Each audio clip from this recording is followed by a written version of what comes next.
Olá, queridos. Vocês sabiam que existem situações nas quais não é obrigatório submeter o trabalho a um comitê de ética em pesquisa em seres humanos? Pois é, nem sempre é necessário. Pouca gente sabe disso. Vamos conhecer que situações são essas? Antes da gente entrar propriamente no assunto, eu aconselho acessar a página da Plataforma Brasil, aqui nesse cantinho esquerdo, resoluções ou normativas, e conhecer qual é a legislação que rege as pesquisas em seres humanos. As pessoas, normalmente, elas se reportam apenas à resolução 466 de 2012, mas a gente vai falar muito hoje aqui de outra resolução, a 510. É bom que você amplie o seu leque de leitura sobre a legislação em pesquisa em seres humanos para que você construa o seu protocolo de pesquisa bem embasado em relação a esse assunto. Para isso, você tem que fazer a leitura, conhecer bastante sobre ética em pesquisa. E aqui o acesso é público, fica livre para você fazer a sua leitura com calma. As legislações principais são a 466, que fala sobre pesquisas da área biomédica, e a 510, que fala sobre a área de pesquisa de ciências humanas e sociais. Mas é necessário que você pesquise de maneira ampliada. Então, primeira situação: pesquisa de opinião pública com participantes não identificados. Por exemplo, numa entrevista de rua. Nesse caso, os dados eles serão obtidos a partir da fala dos entrevistados. Como serão muitos os entrevistados, mesmo que seja registrada a sua imagem e, eventualmente, o seu nome e profissão, não serão dados relevantes ao ponto de se exigir submissão a um comitê de ética em pesquisa. CEP é Comitê de Ética em Pesquisa. Isso acontece muito comumente. A equipe de reportagem está no meio da rua, começa a entrevistar as pessoas aleatoriamente. Então, mesmo que a repórter, eventualmente, registre a imagem da pessoa e, eventualmente, um nome, uma profissão, uma ocupação, mesmo assim, isso não é o suficiente ao ponto de exigir esse tipo de pesquisa, uma entrevista de rua, de opinião pública com participantes não identificados, ela seja submetida a um comitê de ética. Você já pensou se toda pesquisa de opinião pública tivesse a necessidade de submeter a um comitê de ética em pesquisa? Por exemplo, os jornalistas não trabalhariam mais. Ia parar esse tipo de serviço. E também as pessoas que trabalham nos comitês de ética em pesquisa, os relatores também, não teriam outra coisa para fazer a não ser se dedicar exclusivamente a esse tipo de ocupação. Outros exemplos de pesquisa de opinião pública com participantes não identificados. A quantidade numerosa de participantes será decisiva para a significância dos achados de pesquisa. Aplicativos de formulários. Hoje em dia é bastante comum, né? Em tablets, em celulares. Formulários enviados por mala direta, chegam pelos nossos computadores, lá nos nossos e-mails. Pesquisas de opinião impressas. Então, tanto faz se é impresso, se é online num tablet, num celular, num computador. Essas pesquisas de opinião nesses formatos, os participantes da pesquisa, portanto, eles não serão identificados. Quanto mais participantes, melhor para o pesquisador. Então, o que interessa aqui para ele é número para o pesquisador. É número, não é a identificação do pesquisado. Portanto, a identidade do participante da pesquisa será protegida.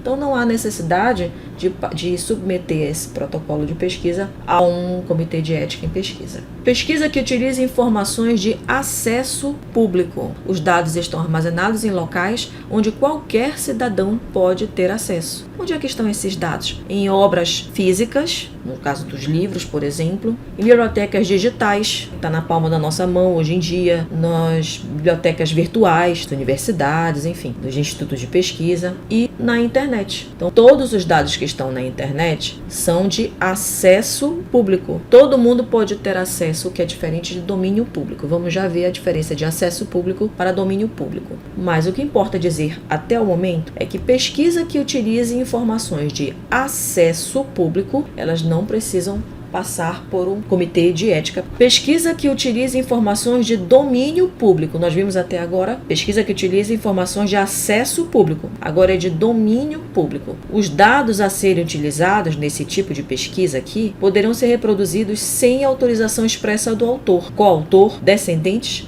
e ou parentes. Isso aqui é uma pesquisa de domínio público. Se ela é de domínio público, não existe aquela relação de autoria registrada mais. Então, além de ser de acesso público, se todo mundo domina aquela... Não é que todo mundo domina a autoria, mas a autoria ela não é reservada a alguém, então você não precisa meter essa pesquisa a um comitê de ética. Vamos aos exemplos. Esse quadro aqui que todo mundo já conhece, O Grito, do pintor norueguês Edward Munch, não sei pronunciar, ela já entrou em domínio público, quer dizer, os direitos autorais dessa obra, eles não são mais exclusivos desse pintor. Todas as obras de Monteiro Lobato também não são mais exclusivas de Monteiro Lobato, ou se fosse o caso, não é o caso, mas se fosse o caso do coautoria ou dos seus descendentes ou parentes, nós não precisamos mais pedir licença para Monteiro Lobato, até porque ele não está mais nesse plano, para um coautor, que não é o caso,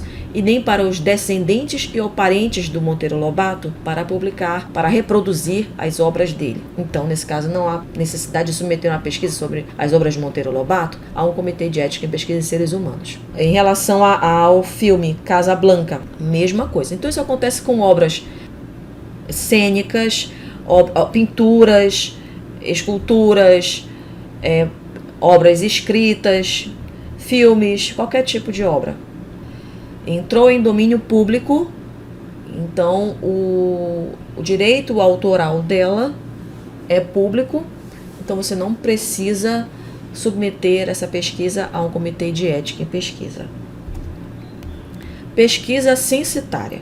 A pesquisa censitária, embora requeira a coleta de dados de todos os indivíduos de uma população, ela prevê a caracterização do grupo, a população que você quer pesquisar, e não do indivíduo. Por isso, a identidade dos participantes ela é preservada. Então, por exemplo, pesquisa sobre a inserção da mulher no mercado de trabalho em uma indústria da sua cidade. Nós temos aqui uma imagem representando justamente esse tipo de pesquisa.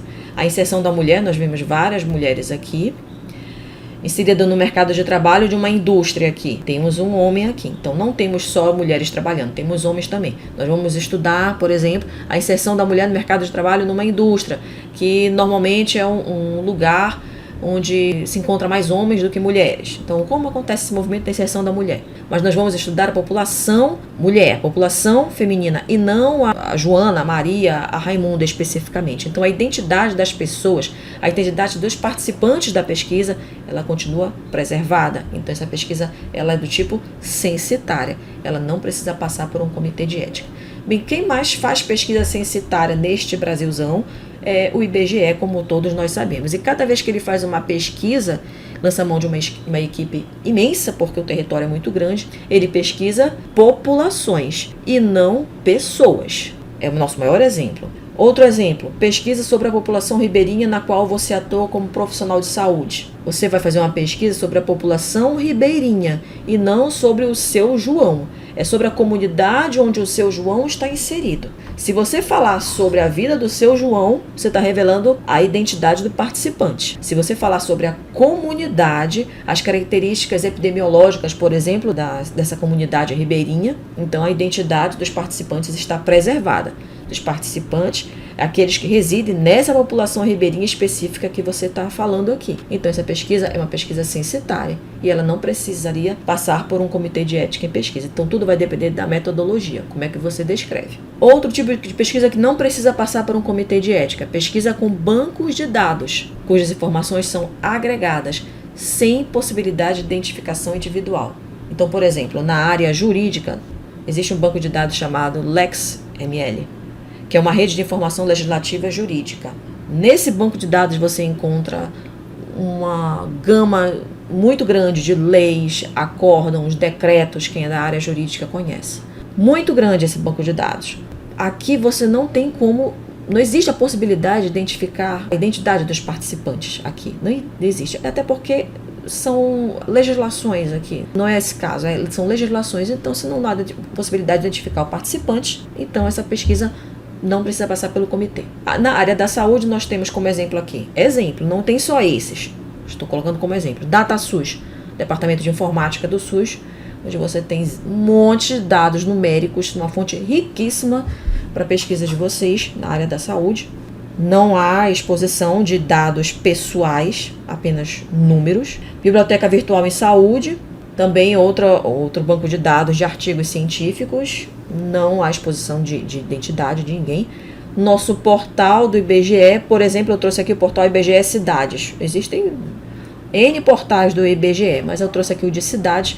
Muito interessante para, por exemplo, para caracterização de territórios. Quem faz trabalhos na área, por exemplo, da saúde da família, que precisa primeiro caracterizar lá na introdução o território de cada município onde atua. Então é muito interessante fazer pesquisas aqui no portal IBGE Cidades. E de maneira nenhuma há a possibilidade de identificar identidade de participante, porque aqui as informações não se referem a participantes, e sim aos municípios, por exemplo. Cada banco de dados desses, as informações estão agregadas e não há possibilidade de identificação de identidade. Outro tipo de situação em que você não vai precisar passar pelo CEP.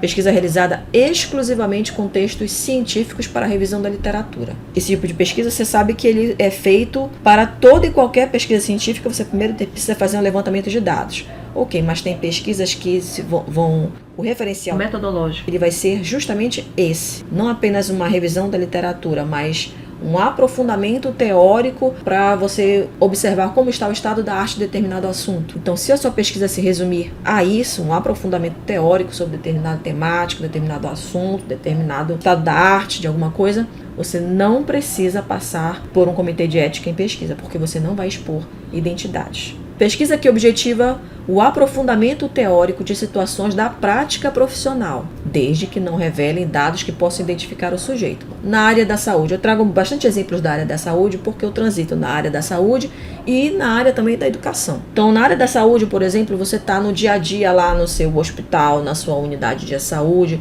achou interessante um caso clínico e você resolve apresentar esse caso clínico. Ou você, aluno, identifica, ou o seu professor de estágio identifica. E você acaba apresentando isso para os seus demais colegas dentro de sala de aula. Então veja que é um ambiente fechado, não é um ambiente aberto. Você não está divulgando esses dados, eles servirão apenas para estudos. Então, desde que você não revele os dados que possam identificar o sujeito daquele caso clínico, essa exposição aqui não passe de uma sala de aula, sirva apenas para aprofundamento teórico, você não precisa passar isso por um comitê de ética em pesquisa. Já pensou se toda vez que a gente fizesse uma atividade dentro de sala de aula, uma atividade que tenha caráter educativo, didático, fosse passar por um comitê de ética, né? Não tinha como a gente lecionar mais. Outro tipo de atividade didática, didático-pedagógica, atividade realizada com intuito exclusivo de educação, ensino ou treinamento, sem finalidade de pesquisa científica, de alunos de graduação, curso técnico ou de profissionais em especialização. Como uma pesquisa em grupo, por exemplo. O professor resolve passar um trabalho em grupo, seja ele somente teórico prático, não importa. Uma pesquisa em grupo. Se é uma pesquisa em grupo, repito, não importa se é teórica ou teórico-prática, é uma pesquisa em grupo e acabou. A finalidade dela é apenas didática, para você aprofundar uma determinada situação ou um assunto, um tema que o professor identificou ou vocês identificaram no dia a dia da aprendizagem, do curso de vocês. Então, se ela tem uma finalidade apenas para aprendizagem, não há necessidade de passar por um comitê. Um outro exemplo aqui, uma visita técnica. Aqui eu trouxe uma foto de um curso de edificações do Senai. Então, veja, o curso é um curso técnico, aqui, de edificações e há uma visita técnica. Isso é muito comum em cursos técnicos, em cursos de especialização que não seja na modalidade de residência. Os cursos de especialização normalmente são muito teóricos. Então a gente faz uma visita técnica no local, que será o futuro local de trabalho das pessoas que estão sendo formadas naquele curso, para que elas conheçam como é que vai se dar o ambiente de trabalho delas. Então, essa visita técnica, ela só tem caráter didático. Você depois produz um relatório disso, às vezes expõe em sala de aula e tal, mas isso só vai servir para uma finalidade didática, não é? Para expor entre os seus pares, dentro de sala de aula, para o professor e tudo, discutir, fazer reflexões em cima disso. Então, não precisa passar por um comitê de ética. Exceções. Se durante o planejamento ou a execução da atividade de educação, aquelas que a gente falou agora, ensino ou treinamento, surge a intenção de publicação dos resultados dessas atividades, então, a partir deste momento, surgirá a necessidade de submissão do trabalho a um comitê de ética em pesquisa. Então, às vezes, bora voltar um pouquinho? Às vezes você apresentou aquele caso clínico tão legal, ficou tão bom, tão redondinho. Às vezes é um estudo de uma doença que você nunca tinha visto ou só ia ver lá na frente na sua formação e já viu agora.